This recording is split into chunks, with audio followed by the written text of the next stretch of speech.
Evening everybody. Hope you're all well. Sorry I've not been online. I've had some problems with my channel and stuff. Accessing it and bits and bobs like that. Anyway, this is just a wee video about my mate Danny Christie and his fight over the weekend at Wembley. Danny Christie versus Terry Brazier, the BKFC. It was the bare knuckle championship. It was a great show. Some brilliant fights on it. Mike Perry from the UFC, Michael Venom Page, they were the headline. But from what I watch, you know, Danny and Terry's fight pretty much one up to everybody else's. No disrespect. It's a great fight. So I just thought I'd do a little breakdown, because Danny likes doing breakdowns of boxing and I'm a lifelong boxing fan. So I just thought I'd do my own little breakdown on it as a little catch up, something different. Well, having spent some time with Danny and watched his journey, I thought I would do this breakdown because I find it very interesting that we get to see what we want to see at times on YouTube. You know, we all follow our own channels and you kind of interpret what you see, that this is why I like this channel. It appeals to me for this reason. But we don't, that's really as deep as it gets. But I've met the man in person and we've shared some time and we've shared a bit of depth and conversation, and we obviously did the podcast together and it was received pretty well and I got some great feedback. It takes two people to make a podcast work, not just one. It takes a good speaker and it takes a good listener, and equally, you know, the listener has to know when to interject with the questions and all the rest of it. And he's a really interesting guy. We've become very good friends. We talk regularly. And his journey for me has been great to watch, because you're basically armchair and you're getting invited to share the journey with the slips and the trips. So when he slipped a couple of times in his sobriety, he was straight on and honest about it, and you know, you could see the hurt and the anger and, you know, the annoyance at himself for doing so. And that's all part of the kind of the spectrum of emotion that comes with, you know, healing. And his honesty's not in question for me. He's been extremely upfront about his past and all the rest of it, and all the many events in his life, and that's what made this fight, I think, a major event for him, because he's had 30 plus fights. You know, he's had 31, 32 other fights, mainly in boxing, gloved boxing, you know, conventional amateur boxing. And I doubt very much that any of those fights meant anywhere near as much to Danny as this one did. Let me explain why. This fight is an accumulation. I think, you know, this is just my tuppence worth. He did call me after his fight in a lot of pain, you know, sore hands, sore bones, and I didn't expect a call from him because I knew he would be resting up and gathering his thoughts. So I was grateful for that. I was trying to get him off the phone, but he was a gentleman about it. So this fight is an accumulation of all of the emotion over the past few years. And for anyone that doesn't know, or those that do know and follow him, he is an interesting guy. He's got a very interesting story. And it's not his first venture into the bare knuckle scene. He's had another fight which was a very famous public, you know, event. And there's nothing greater than the spectacle of fearsome acts when two gladiators engage one another, you know, in combat and share a ring, gloved or ungloved. And us as fans, us as non-fighters, myself as a non-fighter, you know, we can only wish to have those attributes, those physical and mental attributes, the strength of a fighter's mind to put himself out there and engage and sit up and, you know, take it in the chin repeatedly, time and time again. Even when they're having to dig into the depths, when they've been dragged into the trenches, when they're floundering in deep water and the pain is, you know, excruciating and you're losing vision and losing your senses with repeated bludgeons from perhaps a superior opponent, to then get off your stool and go back out and do it again is remarkable. That's what puts boxers in the 1% of the 1%, where 99% of the population are not and cannot be, because some people, most people, are just not made that way. Real fighters, and you know, I don't put myself anywhere remotely near that bracket, as much as at times in my life I'd like to convince myself I am. I am not. They are cut from a very different cloth. There's no shame in not being one of these guys. That's what makes it interesting, because they're rare. They're a rare breed. They can take pain and they can take punishment. And if you want to be a fighter, you have to be able to take pain. You can't be a fighter if you can't take pain. It just doesn't work. The maths don't equate. So I see Danny's ability, his durability.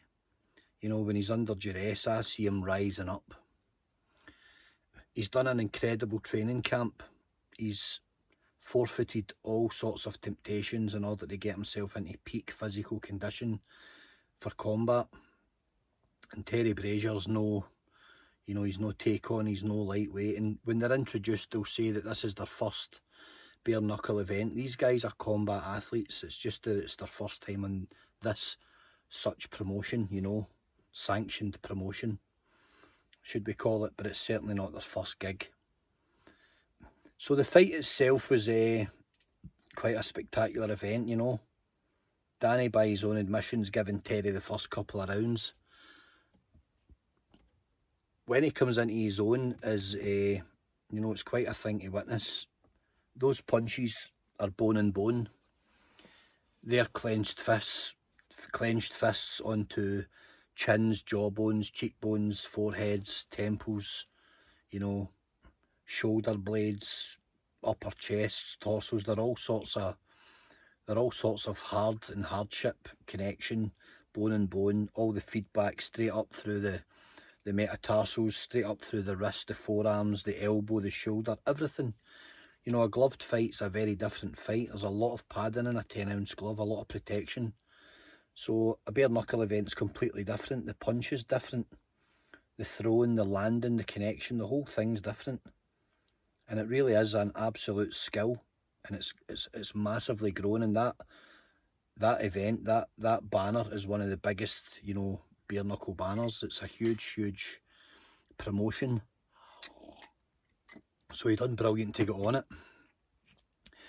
And where I think the joy for me in watching him get the win was that he promised as he would, and he delivered. But this wasn't a promise. This wasn't about the masses. And if I'm wrong, Danny will correct me, but I believe it's the accumulation and, you know, the pinnacle of his journey, of his growth, from the old Danny Christie to the real Danny Christie. You know, the true version of himself and how he represents himself today.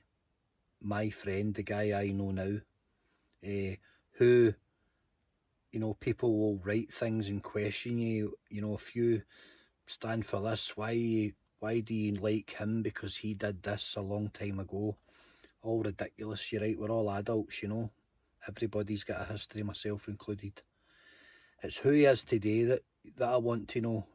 He's a very intelligent, articulate, you know, thoughtful guy. He's got a great mind, and his mind and probably his true potential has been overshadowed and darkened by the many events in his life.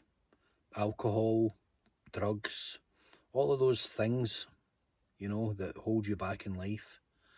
And now that he's stepped out of that shadow, that win at the weekend was a much more kind of magnificent event than he would probably like to give himself credit for, because he's come a long way. He's come a long way from the guy that was ranting and raving, you know, into a camera a couple of years back, you know, baying for blood and all the rest of it. And all those energies that were dragging him in different directions and ripping him apart. He's had a journey very similar to my own journey, because by his own doing, he dragged himself into the mire, but he's had the strength to drag himself back out. Now he surrounds himself only with good people and good vibrations and good energy and all the rest of it. Nothing else gets a foot in the door. That's what's been brilliant about the fight. The fight was not just a spectacle. It wasn't just the act of violence. It was the build-up. It was everything. It was the growth. It was him coming into his own, realising that he's a better man than he ever gave himself credit for, realising that he's a better father than he ever gave himself credit for, realising that he has got a lot to live and a lot to offer his lovely daughters, who I was lucky enough to meet. He's got lovely kids, and you know, they idolise him, and rightly so.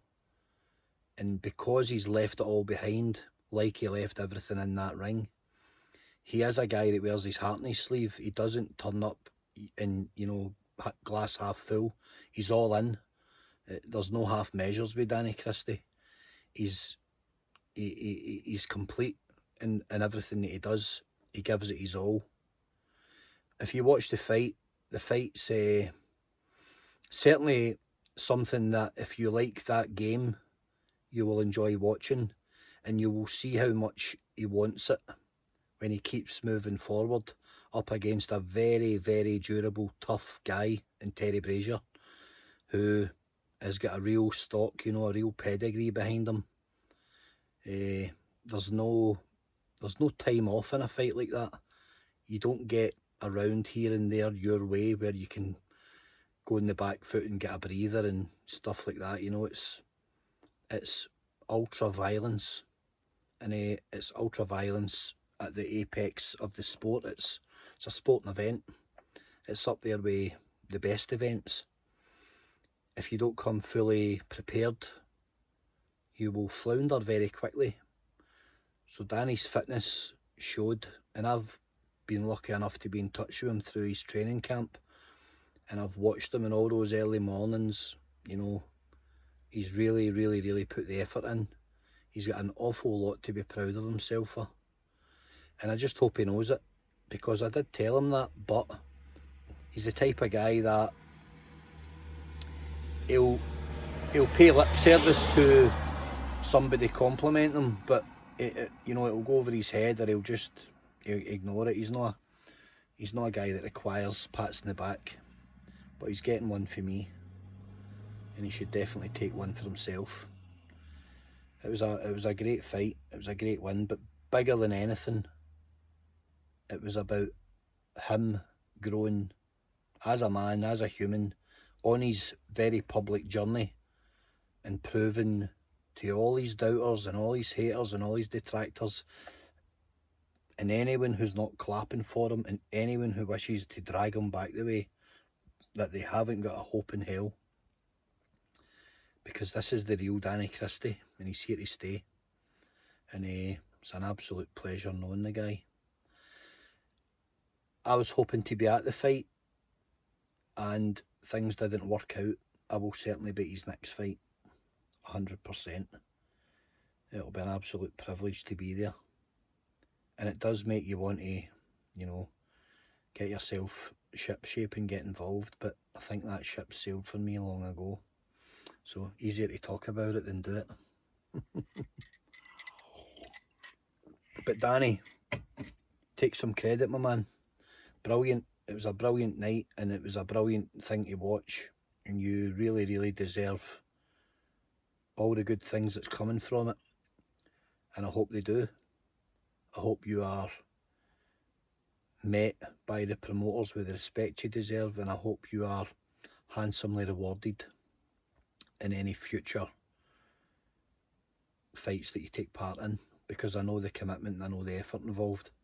It's a massive undertaking, but give it a look, guys, if you can find it on YouTube or download it or something. It's really, really worth watching, and I don't think you'll be disappointed. But my breakdown wasn't too much about the technical side of it. It was more about the man himself and how he got there, and how he achieved his promise of success. He delivered a lot more than just a win in a fight. He's delivered himself, and his entire back catalogue of crazy living and crazy lifestyles. He's rolled it all up into a parcel, and this is the very best of him. He's leaving it all behind. So the new Danny Christie, the real Danny Christie, is certainly a guy I like to know. Leave it at that. Thank you.